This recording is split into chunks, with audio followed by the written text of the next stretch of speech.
You're listening to Make It, the indie film podcast. Hello, Chris here with another episode of the Make It podcast, and this is an Indie Talk week, and that means I have my good friend and co-founder with me, Nick Bugs, along with our super esteemed guest today, Joshua Lastine. Joshua, say hello. Hey, thank you, Chris. Thank you, Nick. Thank you for having me. So excited to be here. So excited to talk to the Make It podcast and talk to indie filmmakers. I've been working in Hollywood now going on 13, 14 years, and working with indie filmmakers directly is day to day what I do and what I'm very passionate about. I've worked on a lot of high profile things like Amazon's Transparent, Mozart in the Jungle, Patriot, Hand of God, doing business and legal affairs. I've worked on large blockbuster films, but since the pandemic, I've almost exclusively focused on indie films in the $1 to $5 million, sometimes much smaller range. And I'm an assistant there to help the filmmakers and do their craft and get day-to-day things done in terms of filmmaking and deal making. Heck yeah. That's exactly what I wanted to hear. And I think what the filmmakers need to hear. And we wanted to make sure that we had, someone on that could speak to that. It's been a long time since we've had like legal on this podcast. And so I'm really glad you're here. Nick, welcome in as well. I appreciate you, man. Thank you. Like that, I don't know if I can beat the intro from a one esteemed Joshua Lastine. What's really cool about these lawyers, man, is they get this little suffix on their name, this Esquire. And I'm like, oh, what does that mean? What does that mean? We got to dig into that. I used to subscribe bit, right? to Esquire magazine. Exactly. I have a sense it's not the same thing. Right. No, it's not the same. I was going to say, going back to ancient times, Esquire meant a knight. So really, we are the modern day knights / Jedi knights of the law. / I like to think of myself as the Jedi Knight of filmmaking. That's what's up. That's why he's got like a knight in the background. I swear that's a Jedi. There's a lightsaber that's back Galactus. There. What is that? He's got Galactus, bro, from Silver Surfer. Galactus, is the one who, said, "You shall be my minion in order to save your world." And got Silver Surfer. Yo, speaking of Silver Surfer, he's the only naked. He's the only nude superhero. Hey, but listen, he's the only one that's. Bro, let's talk about Silver Surfer. You seen the crotch on that guy? But listen. Impressive. I'm telling you, this time around, Silver Surfer is going to be a woman. That's right. Let's talk about it, Joshua. How do you feel about it? Man? I no longer can see the crotch on that guy. Exactly what I was about to say. I was like, now you can't do that, bro. So, Josh, what do you think, man? Like, are you down with the fact that they're going to switch it up and be like, this is Silver Surfer's, I can't remember his real name, but like his wife. Norn Rad is the original Silver Surfer, right? Go. Yeah. Honestly, if I were Kevin Feige, big statement to say, right. I probably would have gone a different route, and I probably wouldn't have introduced Silver Surfer and Galactus right out of the starting gate for Fantastic Four. I'm a big Fantastic Four fan. I actually have one of the first issues of Fantastic Four where they go back in time and fight King the Conqueror in Egypt as Pharaoh Ramatut. And there was probably a storyline in there that I would have adapted more so than Silver Surfer, and in particular this ideation of Silver Surfer, Julia Gardner. But she's a fantastic actress, and I'm excited to see what she can do with the role. Kevin Feige's vision has never let me down, so I'm excited to see what it becomes. Okay. They're in a tough spot. I mean, I think the whole genre is in a tough spot, and they're in a desperate need of something that really, really works. Almost that works at the level, not that just the first Iron Man worked at. Right? It doesn't have to be end game, but if it can just work on that level, I think they can get it back. But I think there's two things sort of happening all at once, which is that the universe is actually too big for most audiences to sort of follow and sort of have all the connections all the way around. And then on top of that, the entire genre. You have to follow every story, whether it be Marvel or DC. and then the stories have been convoluted, and then have that little bit of thing, Nick, that you're alluding to, which is, okay, we're just going to change the character up on you. We're going to take the thing that you love from your childhood. We're going to flip it on you. Yeah. And I think that's the thing, is that for Josh, he would know probably that, and the folks who know the comics know that there was an actual comic iteration where it was Norrin Radd's wife was turned into Silver Surfer, and she took on that role. So this isn't like 100% net new.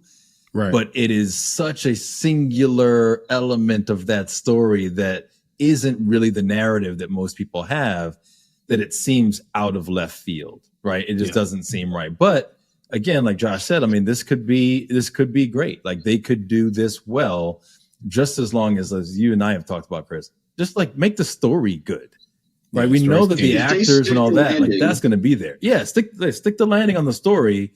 And then we won't have anything to say about whether this is, a female version, male version. We won't care. It's Silver Surfer. True storytelling is something that you cannot cheat your way around. You cannot speed through. You cannot fast track to production. And Disney has really faltered as of late in honing their storytelling skills. 100%. And I do think that is a function of the insanity that is our industry right now, coming out of these last 4 or 5 years, really, since the pandemic. It's been one thing after another for everyone in our industry. The actors, the writers, the producers, even down to the hair, makeup, costumers. My wife's hairdresser does a lot of hair for the stars, and they were unemployed for a long time when they weren't doing that. And those things do compound. And I've always said, Hollywood isn't a democracy. It's a benevolent dictatorship where there has to be someone at the head, but all rows have to be rowing in the same direction to have the best creative product, and everyone's got to be on the same page and on the same team. And it just feels like there's more disconnect than ever, and we need to find a way to come back to some sense of normalcy, which, knock on wood, hopefully we're starting to find as of, what is it, the last 2 weeks or so, maybe even just this week. IATSE kind of announced that they've reached some sort of tentative terms, right? Yeah. Okay. Nice. Yep.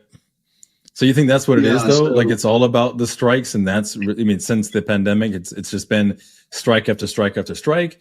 Or do you think there's something else that you're seeing that has really had this impact on the industry? Because, from my perspective, and I know from a lot of people, especially if we're talking about Disney, there's just seems to be a different agenda that they're pushing through the films, that because that agenda is forward, the story is behind it, right? And I think that's the challenge. Like, we as audience members, and even those who are sympathetic to any cause that Disney might have, we want the story forward, right? Just do that well. You can incorporate any theme, you can incorporate an agenda, you can do all that stuff you want, but just do well with the storytelling. And I don't know if that's a factor of the strikes and all that. I think it just compounds the situation that you're talking about. Compounds it 100%. And I think, let's be honest, storytelling has always been political.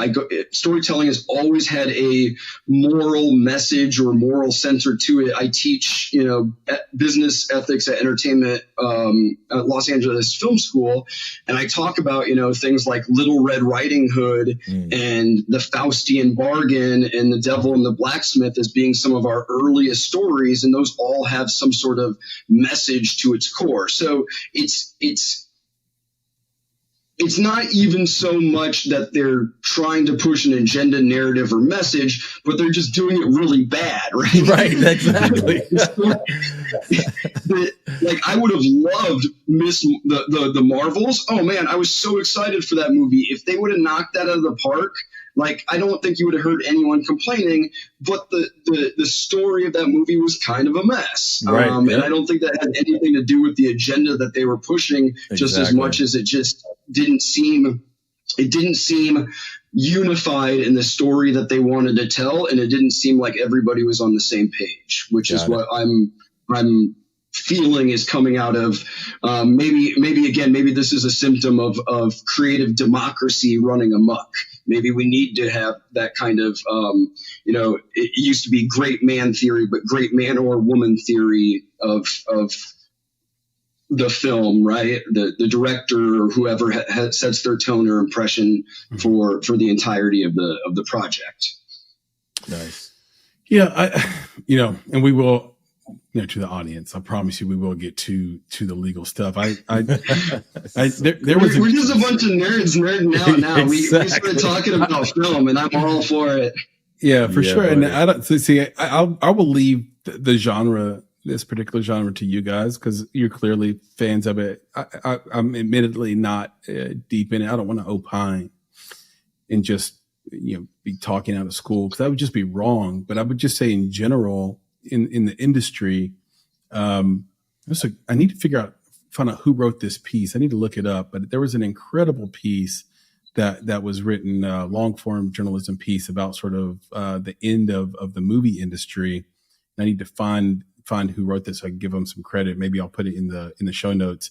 But they were really just talking about how much the industry had changed and what has sort of happened over the last 5 years. Because you brought up 5 years, and how it is a snowballing of maybe the last 50, maybe like since the 70s.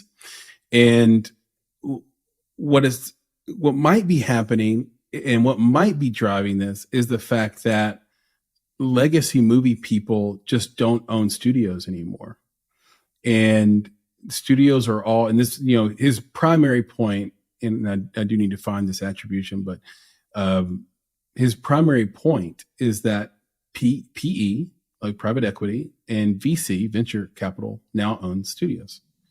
They have BlackRock, Vanguard, and State Street own the majority shares of every studio in the world, or every major.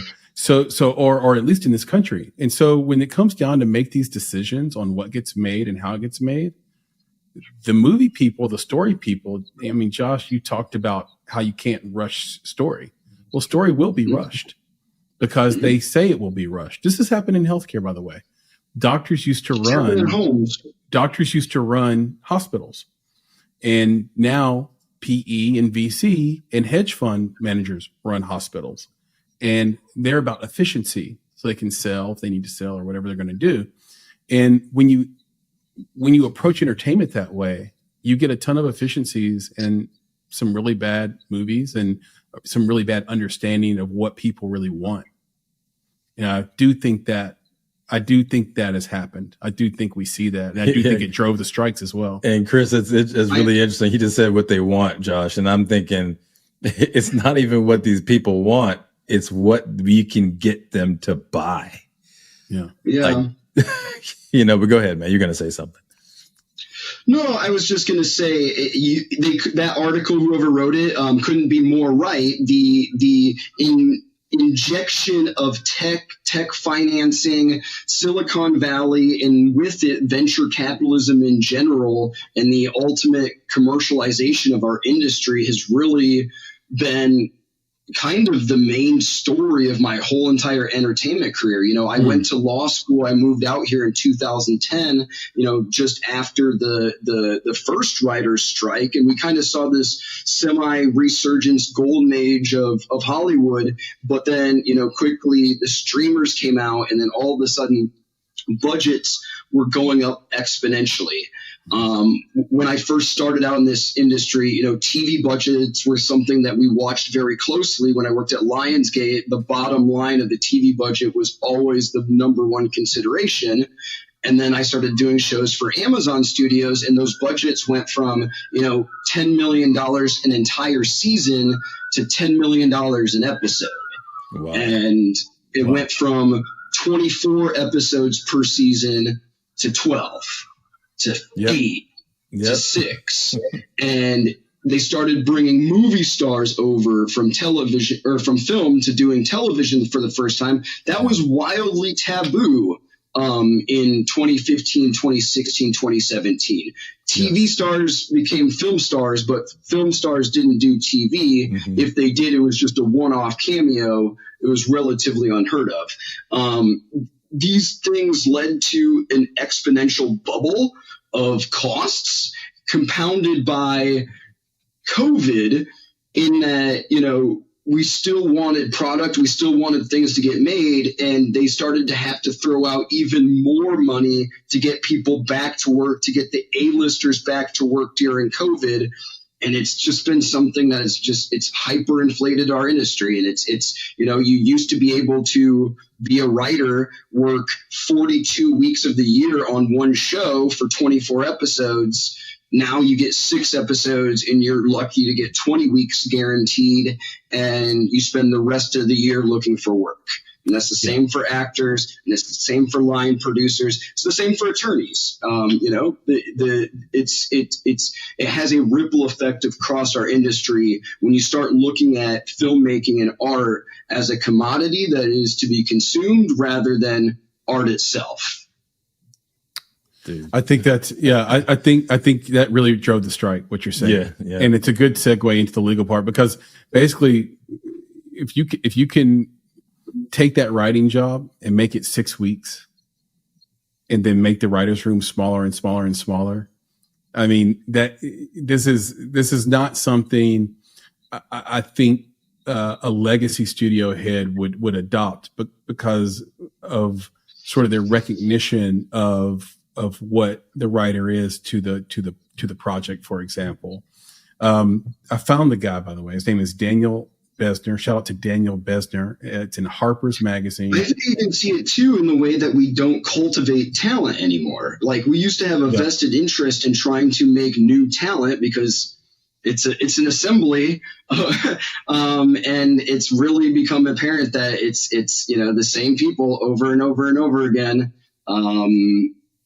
When they're going to make room for more new people coming in of all diverse backgrounds and genders and whatnot, I don't know, because it really seems more of a older generation versus newer generation more than it is any particular gender, politics, sex, group, identity. Yeah. And Josh, listen, I mentioned this on a previous episode about that talent thing. It's like Once Upon a Dream. Like when the three of us were watching television, you remember that thing called TV?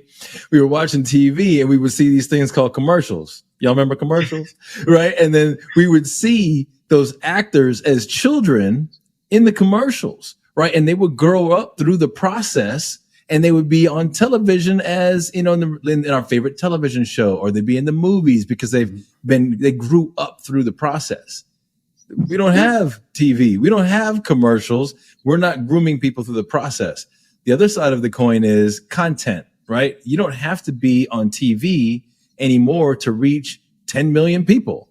You just have to be on social, on YouTube, right? The democratization of stardom is there you go. It's an interesting topic. Exactly. And that's a whole separate ball game when it comes to, like you're saying, how are we grooming it used this to be, if you were on TV, Nick, you were super talented. You had to make it there. Like that's what that's what it took. People following you, they were following you for a real reason. But all you need to do is look at the conversation we're having. We're talking about Silver Surfer. We're talking about IP, and there's no reason. So in the mind of a financier, that's not brought up, as you said, Nick, in the film industry and in storytelling and in the creative, why in the world would they ever make something that didn't already exist and wasn't proven? The reason that everything is IP is because it has inherently less risk when it's the correct IP. And I can't even say it's right or wrong. It's just that there was something magical about the idea that you could write an incredible spec script and then get it made. I mean, the reason why I joined the Blacklist was because, like, okay, I get to read the best scripts in the world, and these are all in spec, and maybe we can get them made. Well, not all of them. Some of them are IP, and wisely so, smartly so. You know, the option price is low. So, I mean, all you need to see is what gets put out, and then you understand it. Even American fiction. I'll be 100% honest. You know, my clients come in, or writers come into me, and they're like, "Do you want to read my screenplay?" Mm-hmm. And I'm like, really, reading the screenplay has nothing to do with whether or not this film will get made. Yep. I want to know what the hook is. I want to know what the commercial vehicle of it is. I want to know the why of it. You can be the best writer in the world, but if you don't have those things, good luck. Yeah, wow. Good luck indeed. Okay, I'm going to shift it. I'm going to shift it, Josh. I want to start with something super basic, and it's going to seem ridiculously basic, perhaps.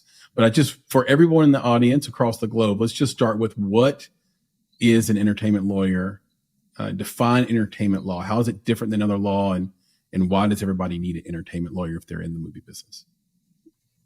Very, very good question, because it is something that is very confusing, because we all see attorneys on television and we see them, go in front of a judge and argue in front of a court of law, bang, bang, gavel, jury, whatever. That is not at all what I do. I don't wear a suit. I don't go in front of a judge or a courtroom. I don't try cases. All I do all day, every day is negotiate contract deals. I would say about half of my clients are production companies, studios, small businesses, startups who are in some facet creating content, whether that's long form, independent films, whether that's studio films, whether that's short form content, animation, TikTok videos. I even represent a few people who are like news anchors, weather people, anyone who is financially paying their bills through the means of creating content. I am intricate in the process of setting up and negotiating those deals. I have a lot of friends that are studio executives who work internally with the studio systems. Yeah. I help them negotiate their deals against the studios. I represent producers against financiers, trying for producers to help them attach talent. We assist in all levels of production day to day, working ground level with the filmmakers, the boots in the ground, line producer, UPM, transportation department, locations department, visual effects, practical effects, props, costumes, wardrobes, all of the things that you see that go into the line item budget in some way, shape, or form needs a contract negotiated, needs a deal negotiated, and I can be involved in any part of that process. Yeah, well, I got a question about that. So, right. and I'm sure Chris might have had this in his back pocket, but I'm thinking about it, right? So we know that we've talked to like managers, we talked to agents, right? And now we're talking to a lawyer. So it's like, well, where's the line between what a lawyer does versus what a manager does versus what an agent does? Because when we think about law, we think about what's legal and what's not, right? And you just said the word negotiate. That's different. Yeah. Negotiation means that you're potentially on the side of your client trying to get the best deal, right? For, whomever you're negotiating, which I think in some respects might be the job of a manager, right? The manager is supposed to get you the best deal, or an agent supposed to get you the best deal, right? And you're there just to make sure the legalese is covered. So can you just what's the line that you draw between your role and that of a manager or an agent? It really takes the whole village to get the best possible deal. And if I can akin it to maybe, I'll give it a hunting analogy. The manager is there to prep you for the hunt, get you psyched for the hunt, sharpen your spear, get you ready and virile to go out and hunt. And the agent is the tip of that spear. So the agent is securing the deal, getting your foot in the door, getting you that job offer, bringing it in. My job as the attorney is then to take the animal, so to speak, make sure that it's not sick, dying, make sure that it's not going to poison you if you eat it, and cut it up and preserve it and save it for winter. Now, to use a more hands-on entertainment example, we could just use podcasting because that's what we're on, right? Okay. I represent a lot of podcast stars. Their agent or manager may broker the deal with iHeart or whomever the podcast production company may be.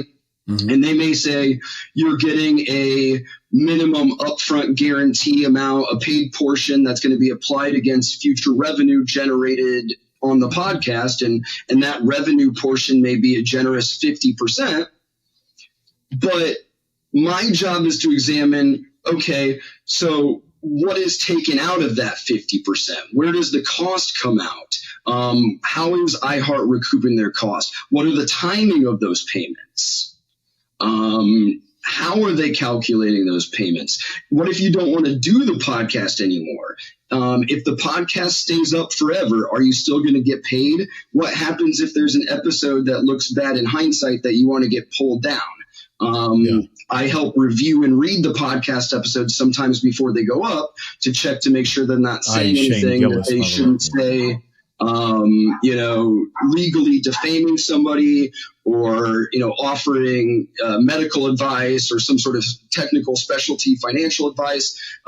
These are things that I would look at for one of my clients in reading their podcast deals. So in no way does an entertainment lawyer replace an agent or manager, but we enhance what they do by, I'm kind of making this up, but I'll just say when I'm negotiating against an agent or manager, usually they're getting like 65% of what's on the table. When they bring in a lawyer, they're getting 95% of what's on the table. Oh, wow. Okay. Got it. Why is it so important for a creative to get a lawyer in advance of sort of finding these deals and finding partners to work with? Yeah, I mean, because oftentimes the how it is in Hollywood, the hey, aren't we friends kind of relationship between the creative and the producer and the creatives in the company, they are a little, how do I say, encroaching or overtaking in terms of asking artists to do things for free, getting artists to do things, that may not be in their best financial interest, because as creatives, we're generously collaborative. As creatives, we want to create, right? And so I've gotten into a lot of situations where talent have brought me on thinking that I'm just the paper legal guy, so to speak, but they've already shot themselves in the foot by agreeing to things in an email that I never would have let them agree to begin with, or by not asking things up front that they should have asked for, they didn't think to ask for to begin with. So that's more for talent representation. On the producer side, on the writer side of things, as you're creating an entertainment property, you have what is known as the chain of title, right? Which is the rights ownership of the property from initial ideation to production / distribution, final credit roll. And that has to be extremely clean in terms of the contracts that go into that chain of title, how the property passes ownership from one entity to another. Otherwise, financiers, investors, distributors, purchasers, they won't want to touch your product. How do you layer in when you're representing a WGA or union writer? Because the union's going to negotiate and they have minimums, on behalf of those creatives. Give me a scenario where you come in and sort of amend to that negotiation and contract coverage. Yeah. Well, for starters, the WGA basic minimums are just basic minimums. Right. So that's just a starting point for negotiations. If you're a WGA writer, everything from there is an improvement from, if you're going to be your level of transportation, if you're brought on set. There used to be, on television side of things, we had to do what we used to call protection against work expansion, meaning like they would pay people out on an episodic basis pay you 10 episodes, but they would work you for 4 to 6 weeks on an episode where it would normally only take a writer 2.5 weeks. We protect against things like baby writers' rooms or junior writer rooms or startup writer rooms that, you know, we're now fighting against the WGA. Making sure that they're, you know, if it's on a feature film, they're getting back end. And what does that look like in terms of net revenue? What does the net revenue definition look like? Is there sales bonus? Are they being rewarded in any upside in the upfront financing? Are they getting a development fee to take them through, you know, to green light if they're working on producing services? Any of those things, the WGA is just a starting point. You know, I think the basic minimum for theatrical high budget is like somewhere around $175K. Well, you know, John Watts isn't taking $175K or, you know, M. Night Shyamalan, I don't know, someone big, I guess. but that's just the starting point for those writers on their career. And even for non-WGA writers, you really should be looking at the standard schedule of minimums as being like, okay, I'm not a WGA writer yet, but this is what they would value me as if I were. Use that as a benchmark for your own services. Yeah, well, I got something on that one, Chris. I'm like, okay, please. All of this sounds wonderful, Chris. Like you and I are over here like, yeah, this is awesome. Like what Josh does, everybody should have. So let me go ahead and he's a true knight. Wait. He is a true esquire. You see, I'm going to put my independent filmmaker hat on real quick. And I'm going to be like, what are you talking about? Having a lawyer, that's a rich person's game. You know, how am I supposed to afford a lawyer? Right. So how do you respond to that? Because I think that's it. That could potentially be the myth. Right. So dispel that myth.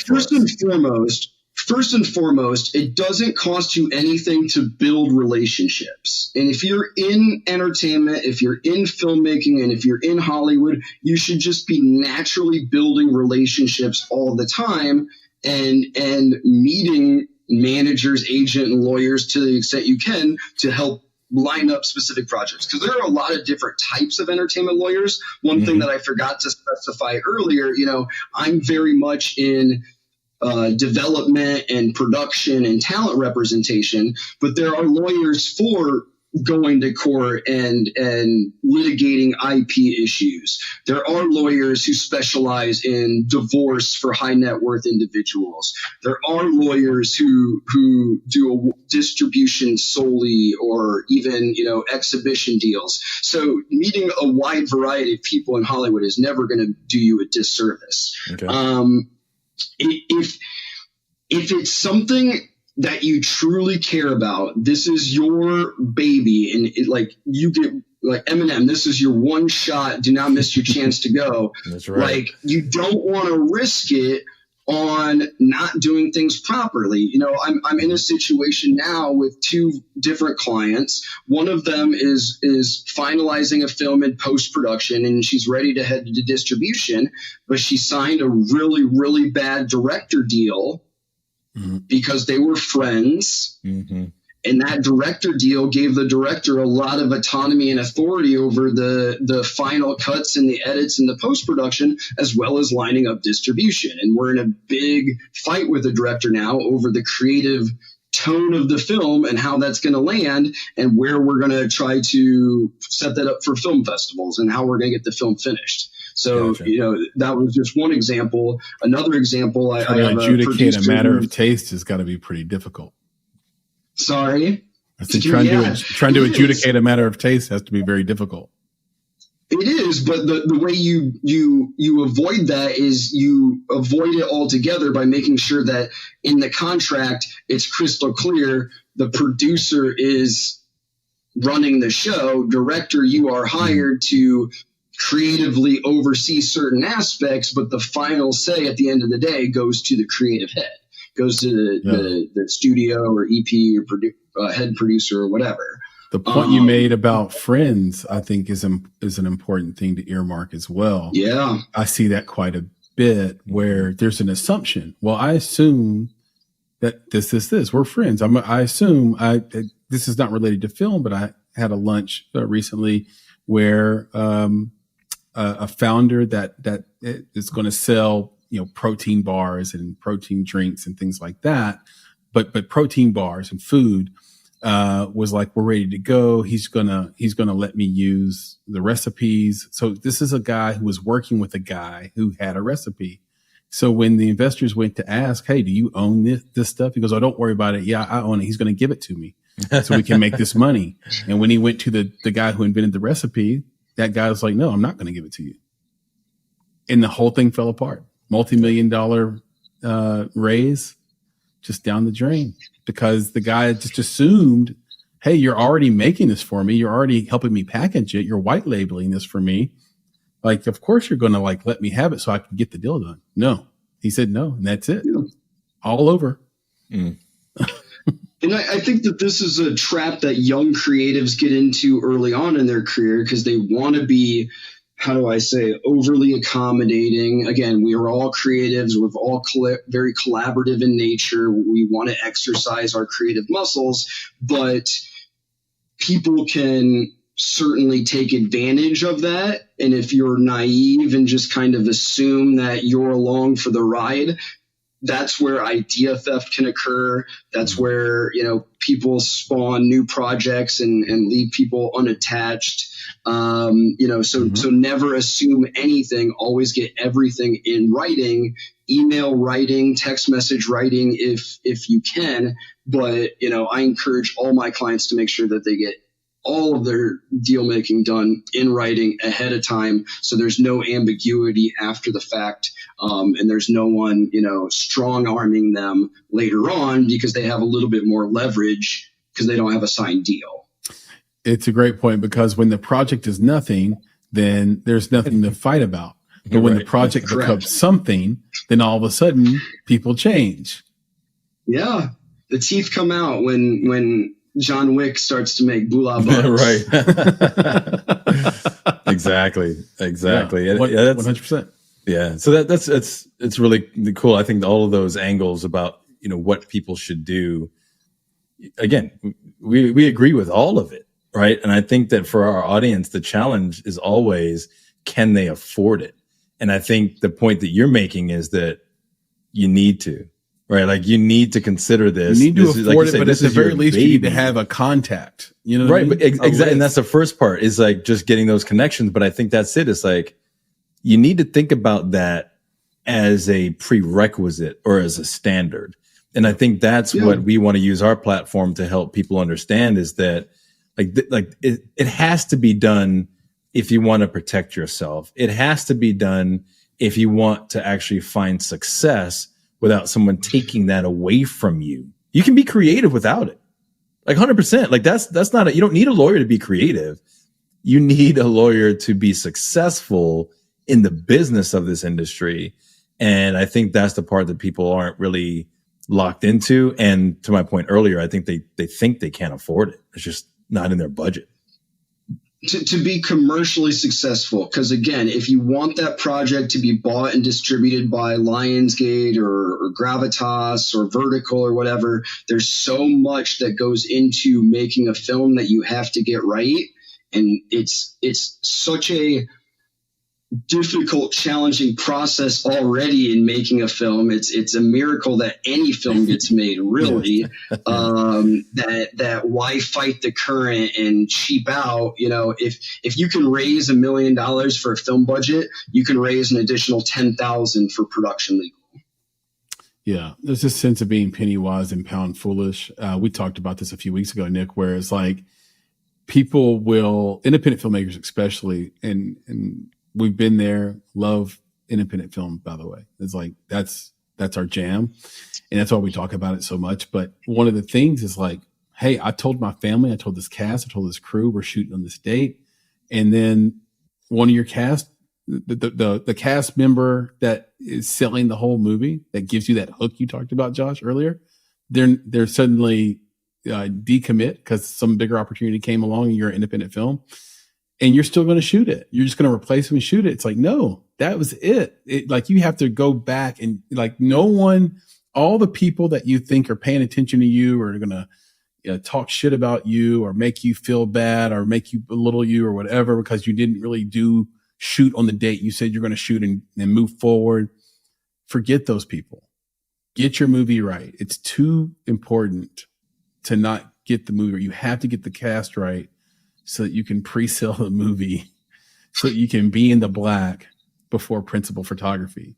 And if you're not there, then like everyone that I know that's been successful financially in movies never shoots before they know like how the business is going to turn out. Like everybody breaks even that's in that investor pool first before you even shoot. Then everything else is externality after that and waterfall. And it's not that it's going to be like a unicorn and make $1 billion. It's just that you can have a life, especially sort of as a director or producer, if you can just continue to hit doubles, hit triples with your movies, like you can keep going. $2 million spend, $3 million sold. Let's rinse and repeat and do it again with stories that you care about. I think the other thing too, by the way, is believe your lawyer. So I actually don't think we've even ever talked about this, Nick, but it's a little personal for me and you. Like when your lawyer says, I would look at this, or I don't know if this is a great deal, and you move forward anyway because the dollars look too attractive or whatever's on paper, whatever they're offering you looks too attractive, that's a red flag. Like listen to your lawyer. And if anyone tells you not to get a lawyer, that you don't need a lawyer, that's like the ultimate red flag. Yeah. If anyone tells you don't need a lawyer, run for the hills and get a lawyer. Yeah. Well, look, I'm guilty of some version of that. I think sometimes I'll get on a call and I'll say, hey, this is a bench. This is boilerplate. I mean, this is a boilerplate agreement. It's, you could review it yourself. I'm not saying not to get a lawyer to them. And I wouldn't ever say that to anybody, but I will be transparent enough to say, I do want them to feel at ease that I'm not putting incredibly complex things in a contract that you really have to be super concerned about because I'm out to screw you. Right. Like sometimes I will use that boilerplate language. I'll give you that, but even something as innocent as that, the legal ease is very complicated, and sometimes there's slight typos that can completely change how a term is read or interpreted, how a provision is going to apply in real life. And it may, I see this quite often where producers try to fit a round peg in a square hole by using the same form over and over again. That just doesn't quite guilty. fit. We do that all the time. Yeah. That's why I pride myself in being able to quickly draft bespoke agreements that actually go to the nature of what it is that you have to get done, because it's got to be right. Yeah. Is there an initial opportunity for filmmakers to get consultation from a lawyer for, you should say, a minimal fee, something that is attractive to the filmmaker to say, hey, I can at least have the conversation to understand what it is. Maybe they don't know, right? That's the big issue, is that the filmmakers don't know what they don't know. But they do have this perception that, a lawyer is expensive. So is there this entry way into having a conversation with a lawyer, even outside of a personal relationship? Like you said, personal relationships are the best. You do that, you can have a personal conversation with someone who cares about you, who will help you and say, hey, these are the things you need to be looking at. I can represent you if you want, right? But here's some things to look at. If you don't have those relationships, how does an independent filmmaker approach a lawyer just to understand what they need to be looking at with respect to whatever the situation they're in? Yeah, so I can't speak for all of my colleagues, but I at least offer an initial 15-minute free consultation for potential new clients. Do I have consultations with everybody? 99%.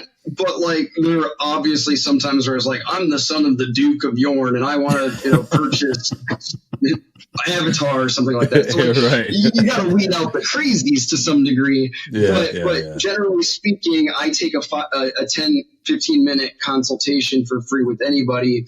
I would say probably if you're able to find an entertainment lawyer online, if they're advertising themselves and their services, they're probably willing to do an initial consultation for free. Mm. You know, like I have a lot of mentors. I stand on the shoulders of giants. Like one of my mentors is Margot Robbie attorney. You can't find him anywhere. Right. Ben Stiller's attorney, Simon Pegg's attorney, Ali Wong's attorney. Like I know all these people personally, but you're not going to be able to call these people up and schedule a consultation. Gotcha. Right. Because I do think there's a thing too that this happens to independent distributors as well, where they're managing more movies than they could possibly hope to ever manage. And therefore they basically are they basically void out their promises on their marketing, because there's no way they can accomplish it for this many films, right? Like that they're trying to all manage. And their business model is different than yours as a filmmaker. I would say red flag would be a lawyer that is taking on 10, 15, 20 working clients. I guess too many. Like, how could you possibly do that? And I've seen situations where filmmakers have done the right thing, gotten the lawyer up front, and the lawyer signs off on contracts they didn't really read. You didn't help the client out at all. Like, and then they find out later, oh, I'm in a one-sided agreement, or this is a predatory company or distributor. And I just want to be clear for the audience. A couple of comments ago, we don't use producers. We're not using the same documents and language over and over and over because we're being malicious. It's because the job is hurting cats. Practical. It's practical. Yeah. There's too much to manage. There's an enormous spreadsheet, Google Doc that we maintain that has there's so many things you have to get right and do. You have to start somewhere. And it's good to sort of have the blueprint of what that thing is going to be handy versus having to rebuild or redraw that blueprint every single time. So it's not predatory. It's not like malicious. It's just like comes with the territory. And this is why producers are right now banding together for higher fees up front to do development. They still pay us what we got paid in 1971. We're getting 12.5. So we're getting 25,000. You get the half. So you get 12.5. Yep. Well, $25,000 in 1971 would buy you a ranch style home where I live in Nashville. It would. I know that because one of my best friends, I saw the deed to his dad's house.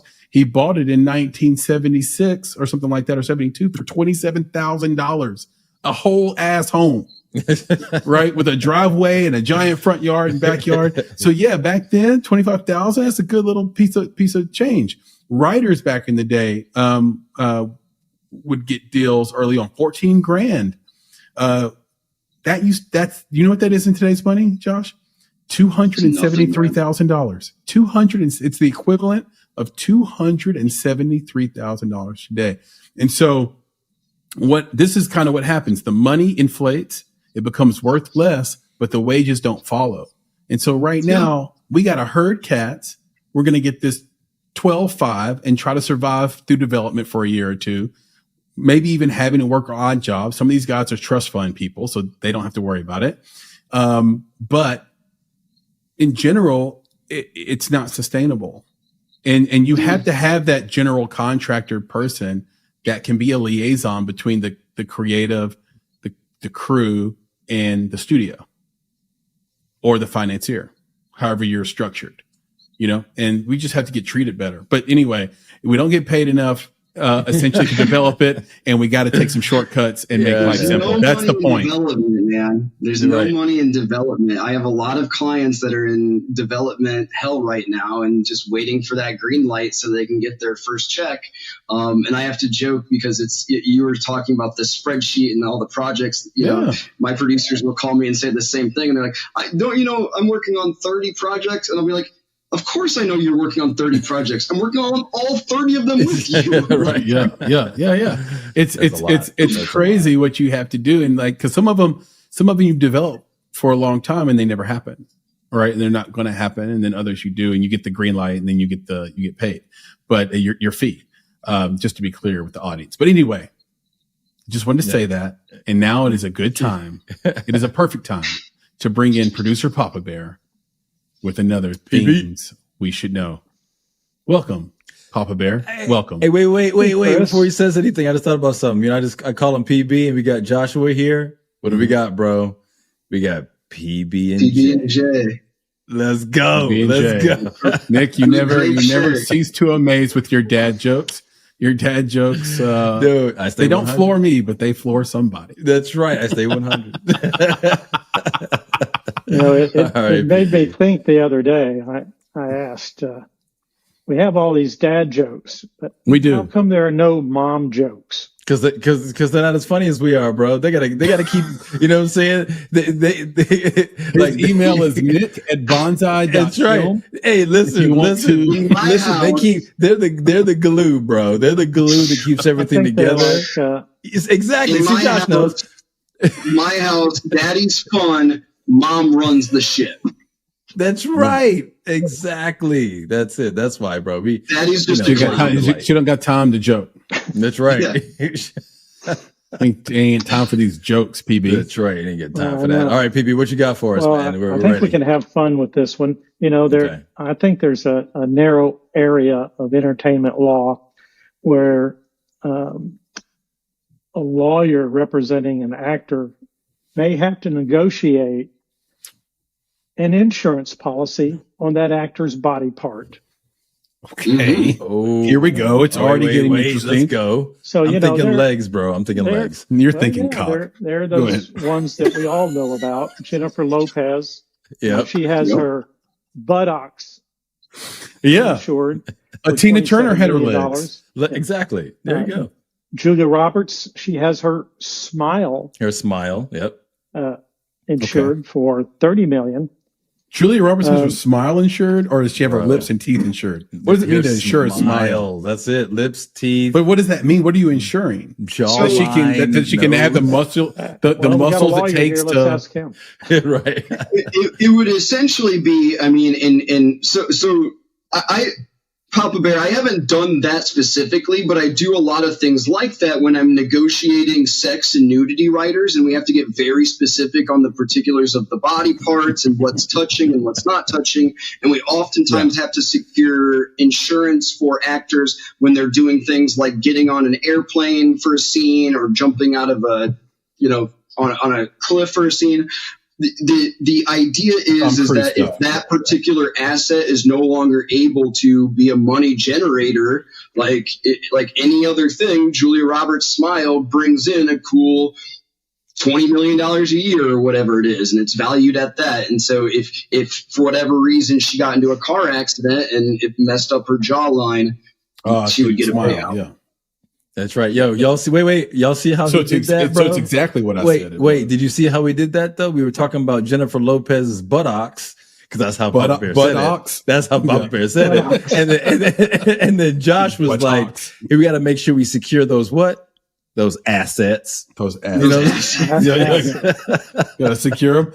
Badoosh again. Where's the damn drum roll when we need it? I know, but no, you need the bump, but don't bump. Exactly. So I'll do you one better in entertainment. I need. Yeah, that one. I'll do you one better. One of the first nude scenes I ever had to do was for Kevin Bacon, and I had to do his butt for the Amazon series I Love Dick. And I remember we have to negotiate. You did his butt? I did his butt. I did the deal for Kevin Bacon's butt. And I remember we had to negotiate how much butt he had to show. And in describing it, what was it? The butt crack itself is described as the intergluteal cleft. I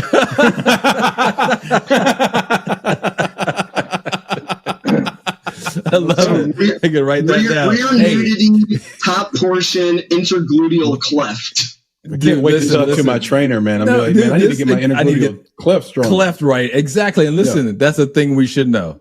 Just right there. That's the thing we should know. Thank you, Joshua. Yeah, we appreciate you, man. Now we're going to learn 2 things minimum. Exactly. We learned about the intergluteal cleft. And we learned Kevin Bacon was negotiated for I Love Dick. By the way, Right. shout out to I Love Dick. Great show on Amazon Prime, I think. Amazon Prime. Yeah, First check it out. female writer's room in streaming, I believe.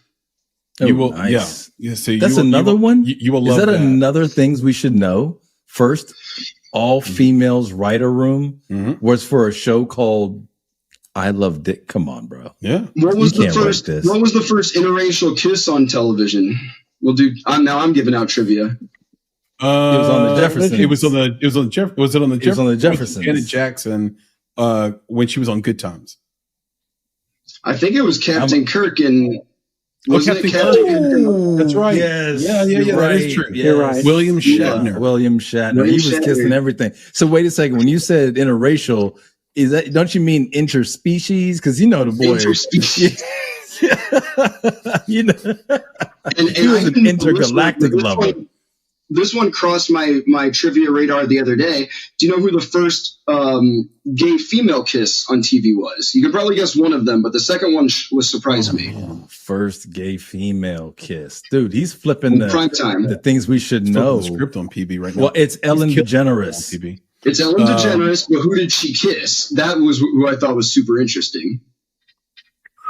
Wait, is the person that she kissed gay? I don't think she is. I don't think she is. No, Right. Oh, see, it was. She It was. kissed- You'll never guess, but it was Laura Dern of all people. Laura okay. Dern. Yeah, well, that's, yeah. Incredible That makes sense. actress. Yeah, exactly. Because Laura Laura Dern. Dern. She's in literally everything, so I guess. Yep. Sure. But Exactly. Yeah, that's it. I was Shout like, I out knew. to- I was like, yeah, she's. Shout out to William Shatner, by the way. I think the story about that goes is that the studio did not want the kiss to happen. And he said, I think he was going to walk. He's like, either do the kiss or I'm. Right on. And they did the kiss. Yeah. So Yeah, shout because out he's to- like, look, you let me kiss these purple women, you better let me kiss a black woman. You know what I'm saying? Like, he's like, come on, you can't shout out discriminate. Shout out, God What was gave the me an actress' extra 10 years on the name? planet for that. PB Nina something. I forget now. She was Yeah, on I'll have to look Heroes up. for a brief period of time. Mm. I love TV history, and I think it's something that's kind of gotten lost in the advent of streaming, because it's like, how do we keep track of things now that they come out on a conveyor belt over and over and over again, and they're forgotten about just as soon as they come out? So Yeah, TV history that's for me awful. That's a really, Yeah. that makes me sad, but it's a great point. And shout out to Jackie Phillips, whose birthday was yesterday. We're recording this on May the 1st. But shout out to Jackie Phillips and Stephanie Black, who directed our comedy, Adult Interference, raunchy comedy, 90s comedy. Everybody always is shocked when they find out it's an all-female thing. Female produced, female, except for us. I mean, outside of this, like female produced, female directed, 100%, female, mostly female wrote, female co-wrote. Shout out to Ted Welch. So they just can't believe women made this movie because Wrote a buddy comedy. All right, like, well, let's pitch it back. it's Let's pitch also it. kind of raunchy too. So It's it's full of they want to shit on us for certain jokes, and then it's like, oh no, women did that. So Exactly. not Don't not- play. Don't there it play. is. All right, PB. All right, pitch it. Hit us with PB. the thing, Let's go. Yeah. Hit us with your best All right. shot. So, in that vein, Mhm. we want to know who was the first actor to insure a body part, which body part was it, and how much was the body part insured for? So a 3-parter. PB coming hard. Yeah. Well, it gives you 3 chances to get I'm part of it going right. to take a complete stab here, and this might be completely wild left field, but I'm going to say Marlon Brando. I'm going to write this Okay. down. And what Josh is body not part Marlon would Brando. he insure? His brain? His head, his hair, his face. I feel like it's got to be more specific than that, but His likeness. Okay. his likeness. Mm. Is that what I you're don't saying? know. Okay. Okay, I'm going to write down likeness as guess number 1, but feel free to guess again after Nick guesses. Nick, you got anything? You know, I don't have the details of the industry of which I speak. I am not a purveyor of the content as some might be, but PB perked up when Joshua was talking about sex scenes. So I'm thinking, you know, somebody might have insured their Pen 15 and maybe for like back in the day, Like that Cody. a little porn star action going for like 3 million, right? Like, cause let's say it's in the 70s, 3 million's a grip, right? Like that's a lot of money. They're like, yeah, I got to get that Pen 15 done because it breaks off in this scene. You know what I'm saying? And there might be some issues. Then it's over. Then it's over, right? And I need to make sure that I protect myself. Who started in the film business. There you go. So I'm thinking, I can't remember a dude's name. You guys might remember the short guy with the long hair. He had like long black hair. He was not an attractive. See, Ron Jeremy. I'm giving it to. See, y'all know. I don't. I'm sorry. I'm not up on my game. Ron Jeremy. I like where you're going with sex though, because the next thing that popped in my head was maybe Marilyn Monroe, and that was my guess. You just took my guess. Breasts. Yep, my guess was Marilyn Monroe breasts for $5 million. Okay. And I guess that's Josh's guess as well. But he didn't give a price. What's your price, Josh? I don't even want to venture a guess. Right. He's like, I'm not going. What did she insure him for? Yeah. All right, BB, what you got? You know how these things go. It's always way before we realize. So esoteric as well. Wait, Chris and Josh. But PB, before you do that, I just want to ask the question, and I might be confused. But wasn't the question about a guy who insured a body part? No. Oh. It was who was the first actor. See, that's what I took actor as a guy. I was because insure a body part. Which body part was it?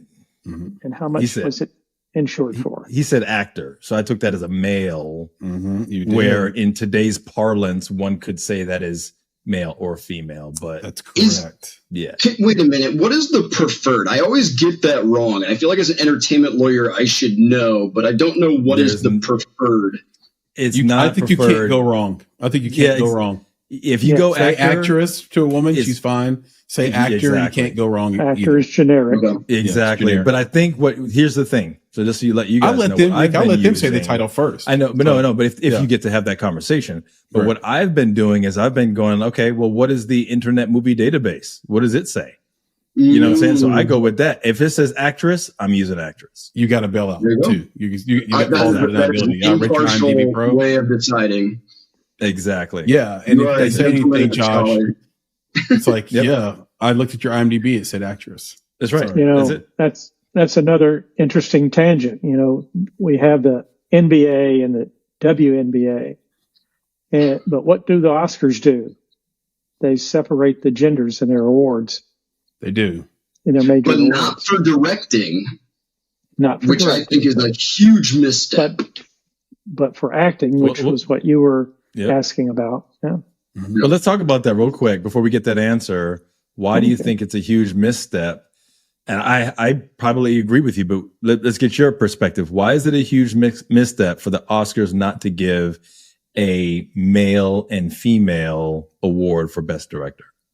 To put more spotlight on phenomenal talent this year in particular, the director's pool for Best Director was so stacked, male and female, that it was so hard to choose to go up there and to put it into we have to have so many of this or we have to have so many of that, or to turn it into that level of politics of you got 5 spots, you better pick wisely. To me, it just makes more sense to elevate the trade to say these are the best male directors and these are the best female directors. Okay, let me jump in on that real quick and let's talk about where we are in the current zeitgeist, because we've been talking about that, right?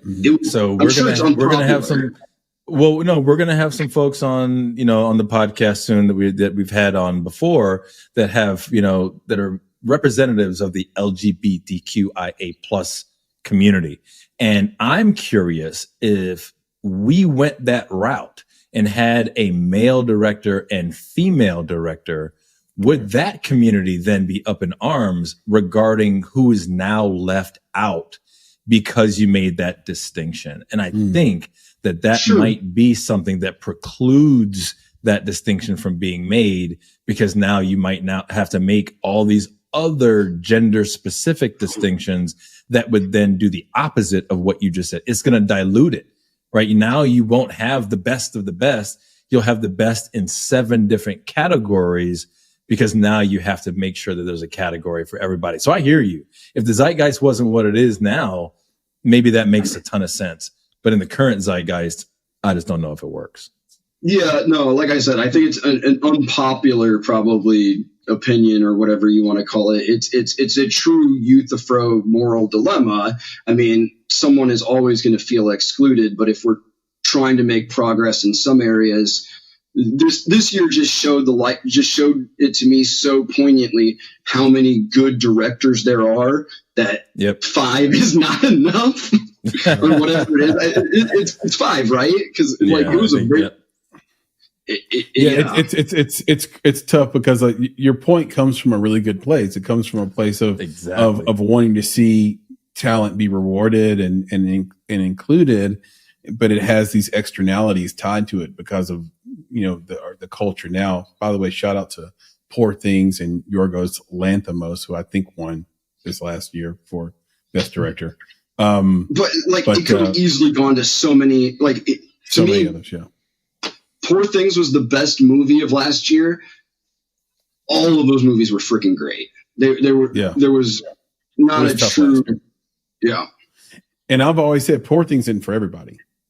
That's a movie that's not for everybody. Like Everything Everywhere All at Once. It takes 10 minutes. It takes 10 minutes for you to understand what world you're in Poor Things. And then once you're in that world, and Mark Ruffalo was unbelievable in that as well.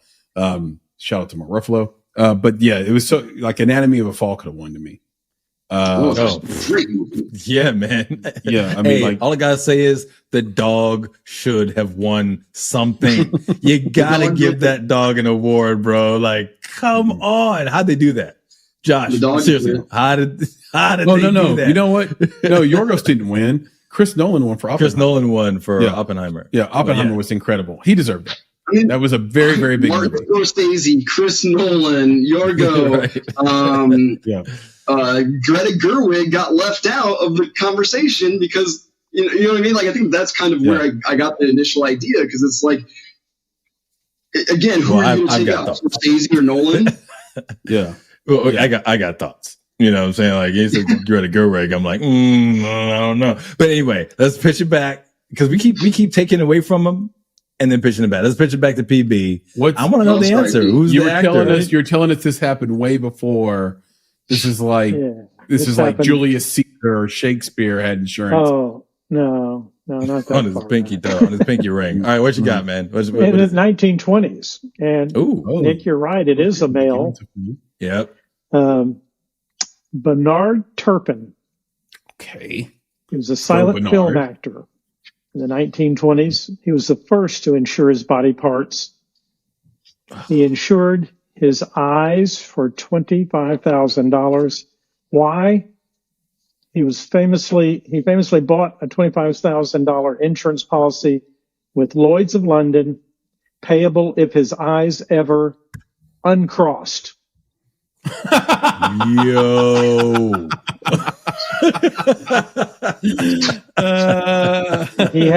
He was a burlesque actor. Wow. And his eyes were such a part of his act, his crossed eyes, that it happened to him because he once fell and hit his head, and his eyes remained crossed ever since. And he was afraid he might bump his head, and they would uncross, and he would lose his popularity as an actor. That's amazing. I love it. And what's his name again? Ben, Ben, Turpin, Turpin. Turpin. Ben Turpin got an insurance policy with Lloyd's of London for his eyes to make sure that if they were to uncross, not cross, my people, if they were to uncross, he was concerned about losing his career and got a $25,000 insurance policy on those joints. Okay, so how much you're not getting these bad boys insured? Because they're pretty, bro. All I do look at is you're right. So $25,000 in 1920 would be like insuring them for, if this calculation is correct, $405,000 today. Seems low. Hey, but I'm saying like, well, no, I mean, he just wanted to make sure that he could pay his bills. He's just paying his bills, bro. Like he's just covering expenses, making sure that he can live right. Like $400,000 is not going to pay your bills for very long. Not in 2024. Well, in 1920 it might. Exactly. That's what I'm saying. Like in 1920, he's eating. You know what I'm saying? Yeah. He ain't living lavish, but he's eating. So that's awesome. Yeah, I love that. 25,000 in 1920. Well, now listen, guys. Now I'm interested. So here's a great thing about when PB drops this knowledge on us, right? Mm-hmm. So it's really cool that we learned about this one, about Ben Turpin. Yeah. But now I'm interested in all the other things. I'm actually interested if Ben Turpin. I'm really interested in the whole Ron Jeremy thing. Like, did he ever do it? Like, you just talked about, Marilyn Monroe. Did she insure? And how much? Like, let's look that up. Ron Jeremy probably insured his mustache. There you go. Hey, you know what I'm saying? Is that an SNL joke? Mustache Ron's $5. Right. But look, somebody took it off. You never know. It's not Ron Jeremy. So I'm just saying, I think it's really interesting. And I might be, Josh, I might be interested. I know you're going to do your hands. I might handle up on my intergluteal cleft, right? Yeah, you might insure your intergluteal cleft. Make sure, I just if you're making make sure that nothing happens off your cleft, then I would say go for it. Exactly. There you go. That being said, everybody should have some type of life insurance. Just shout out to wealth building, because if you don't have right. life insurance, let's say, like, honestly, people are going to have it if they can afford it. But even if if you can't really afford it and it stretches you, pick life insurance over something else, because it'll change your whole family's dynamic if the amount is correct, right? So you're struggling, maybe you're lower class, economically speaking only, and you pass away and your payout is millions and millions of dollars. Well, guess what? You just flip the script on your whole family and everybody that comes after you forever. So it's just, it's a small thing that I think people say, well, I can't afford that. I won't get that. I'll get this instead. It's actually like critical to, the future of your offspring. Yeah. Chris just said, hey, look, get that life insurance, not that Gucci bag. That's what I'm saying. Yeah. Get the life insurance. The lawyer says this is not financial advice in any way, shape, or form. These are merely just thoughts. That's right. The industry observations, things. Hey, look, Chris wasn't telling the audience that, he was telling me. So I appreciate you, Chris. Thank you very much. Gotta well get it done. Man. I appreciate. Thank you. Gotta get it. But look, again, I'm not a lawyer. I don't play one on the internet. We brought Josh on because we're not lawyers. That's right. I'm just saying, sort of out loud, I've seen this play out for people, and it's been a life-changing thing. You're speaking about your personal experience and how that has benefited you. I got you. Thank you for that. Thank you for not providing that financial advice to our audience, because we don't do that here on the Make It podcast. Why would I opine about that? Exactly. We don't do such things. Come on now. Thank you, Josh. And thank you, Producer Papa Bear, for another That's right. amazing and enthralling things we should know. Enthralling. I like it. Well played. Yeah, well played. Yeah. And what does that say on the shirt? I got to get that real quick. What's going on? That's Beer Lao, Lao.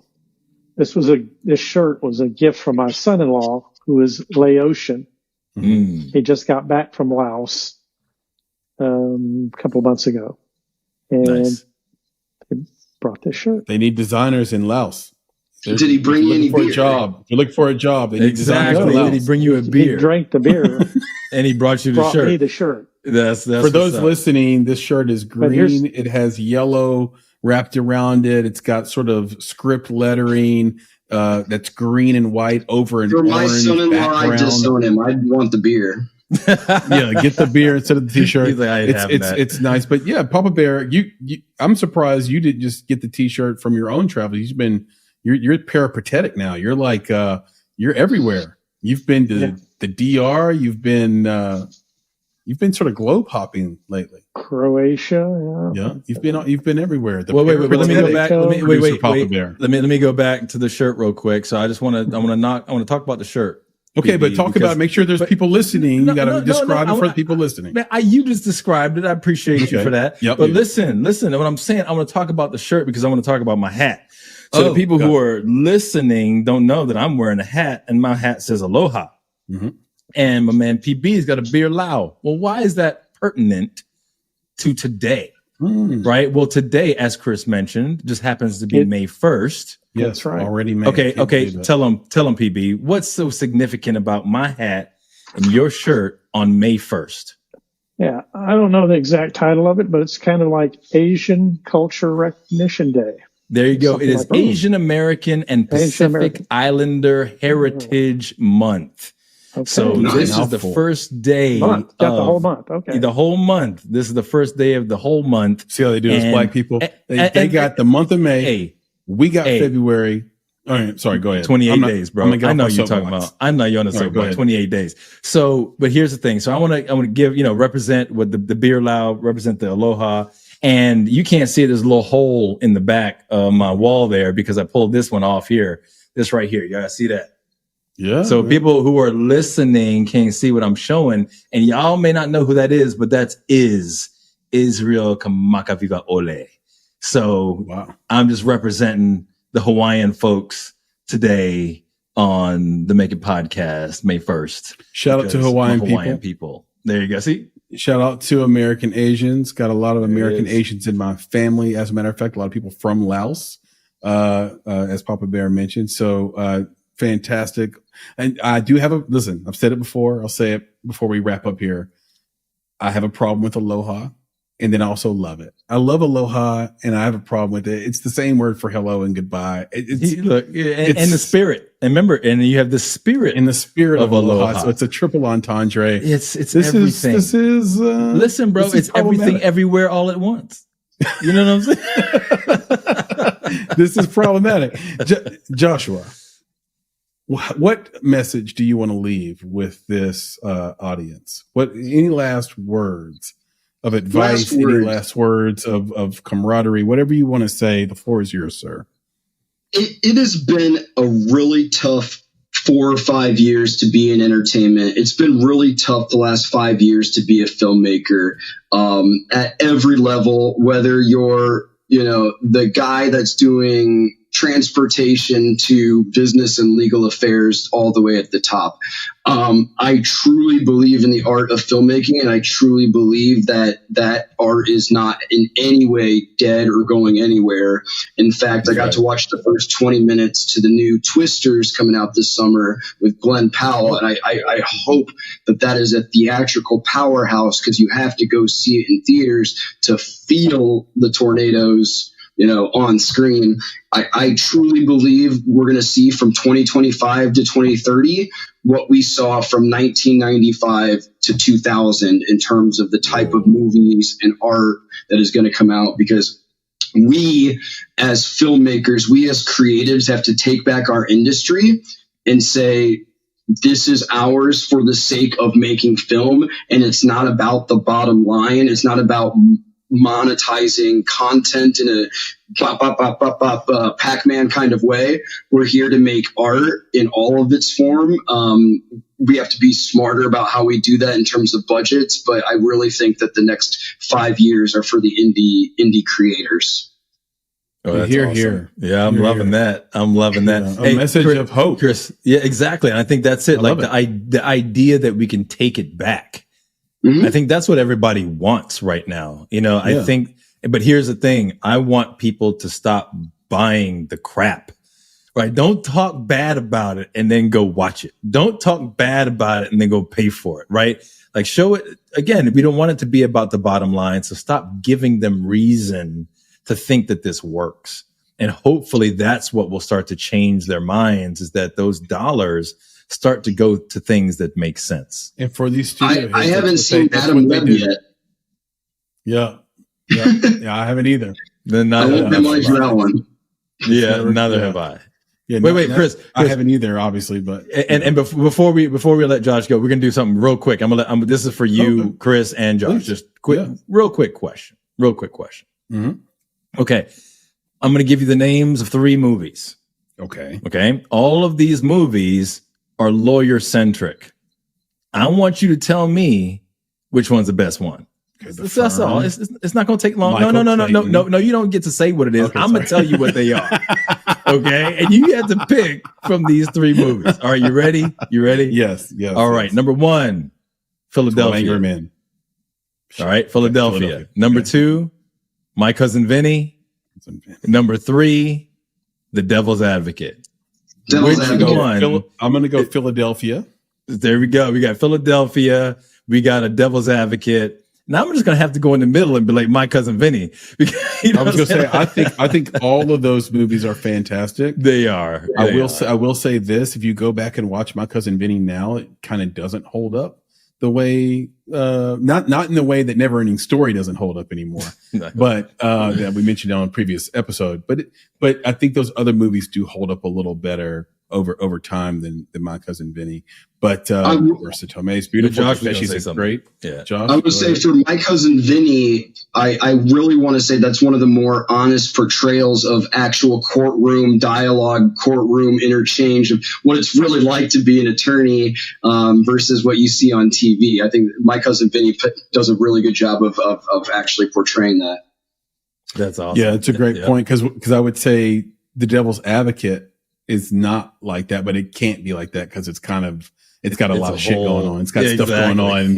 That's kind of, there's I don't want to ruin it for anybody. But we're telling everybody needs to watch those. Everybody needs to watch Devil's Advocate. But there's so many. I probably wouldn't be an attorney without that movie. So see, I wouldn't be an entertainment attorney without that movie. It's part of my film repertoire that led me to be an attorney and in the creative arts. So that's awesome.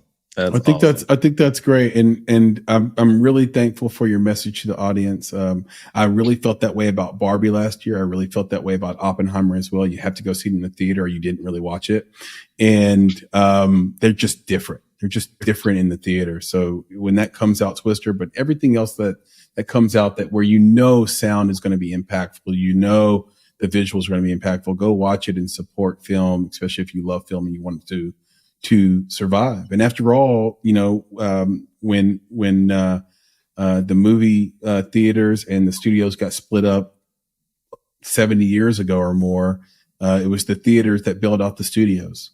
And now we need to help those theaters out in return. Josh, tell everybody where they can find you, my friend, on social media. So you can on find the internet, me and maybe contact you and hire you. You can find me on Instagram at Lastine Law. You can find me on my website, LastineEntertainmentLaw.com. Just Google me. I'm pretty easy to find.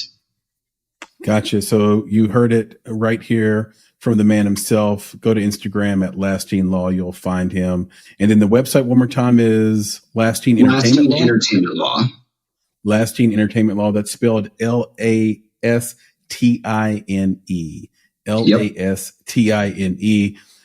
If you're watching this podcast or listening to it, guess what? You already know how to find it. So I won't waste time telling you to go to YouTube, Apple, and Spotify. But if you do want to reach out to Nick, see, that was the secret. That was the thing. If you want to reach out to Nick, you can find him at Instagram at they call me or they call him. They call me Mr. Yeah, they call me Mr. Bugs. So at They Call Me Mr. Bugs on Instagram, new page. Check it out. He's doing some awesome stuff there. You can also find him on Reddit at Nicholas Bugs. And you can email him at nick@bonsai.film and let him know how you feel about all the things he said during this conversation. You can reach out to me on X. I'm at Flame in Your Heart. That's spelled UR. So your is UR. So Flame in UR Heart. Or you can just search for Chris Barkley and I will come right up. Go to our website to learn everything else about the podcast. That's themakeitpodcast.com. And please, while you're there, peruse. We have a shop that has incredible gear for you. Support the sort of ethos of Make It, right? Like talk about double and triple entendres, right? Like this is your calling card on set at festivals, you name it. We have a bunch of gear there for you. We also have buttery soft t-shirts at Cotton Bureau. So you can go to Cotton Bureau and go to our shop. So just go to cottonbureau.com and then search for the Make It Podcast. Our shop will come right up. You'll be able to get some custom t-shirts that you cannot find on our the makeitpodcast.com or bonsai.film sites. So definitely go check us out there. And last but not least, please do subscribe to our biweekly newsletter called Indie Insights. It is an incredible little newsletter our whole team puts together. We're so passionate about it, and we didn't want it to be some aggregation of articles you can already find on Deadline or Hollywood Reporter. So we really scour the web to find esoteric stuff. And then we also give you a bunch of insider stuff that you just can't get because there's a paywall behind it that we're like sharing anyway.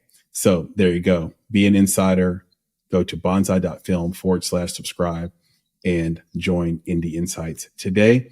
And with that, Nick, can you please leave us with the credo? Of course. Jim, I'll leave you with the credo. Josh, this was great, man. We appreciate you. I'm so glad that we were able to do this, able to connect. You know, we've been trying to do this for a hot minute, and you never let it go. You're like, we're going to make this happen, no matter what. And we did it. Again, I appreciate you, all the insight, all the hope also that you're giving to the community. And I do hope that people do reach out to you. I think this is very important for independent filmmakers. I think it's independent creatives, independent business people, whatever you are. You need these legal protections. You need to understand how to read a contract. You need to understand what's in your best interest. It's the core of what you need as a creator. Reach out to Josh. Again, Lastine Law. Let's make that happen. Lastine Entertainment Law. So with that, I'll definitely say to our friends, our family, our fellow creatives out there, our fans, be better, be creative, be engaged. And thank you for listening. Nick, Josh, talk to you soon. Thank you all. Sir, appreciate you. Keep fighting the good fight, guys. Yep. All right, fellas. Take it easy. Peace. Thank you, guys. Thank you. Focused. I'm like a bad mind can't stop me. Not drunk and know them can't flop me. Me a girl a bless everything I get. I got my work hard for it, yeah. Me know I must reach the top one day. I work black coffee clear away. So me not listen what they haters say. Because a girl ain't astray. Focus.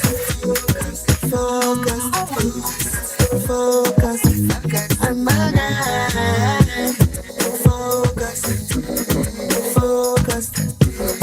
Focused. I'm on I know me have to make it. I know me have to reach. With my positive thoughts, me a beat and teach. Yeah, I know me have to make it. Myself, I know me have to reach. And with my positive thoughts, this me a beat and teach. If you tell me I can't make it, I'ma tell you that's a lie. Limit is the sky. Soaring, I'm so fly. Now listen, them haters me, now listen to bad mind. Stay up on my grind. You can't stop my shine. 'Cause I'm focused. I'm on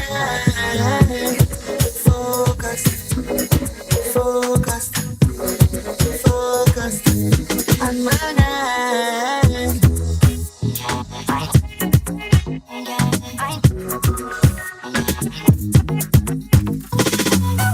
Now like a bad mind can't stop me. Not drunk and know them can't flop me. Me a girl a bless everything I get. I got my work hard for it, yeah. Me know I must reach the top one day. I wrote black coffee clear away. So me not listen what they haters say. Because a girl ain't astray. Focus. I'm on Focused. I'm on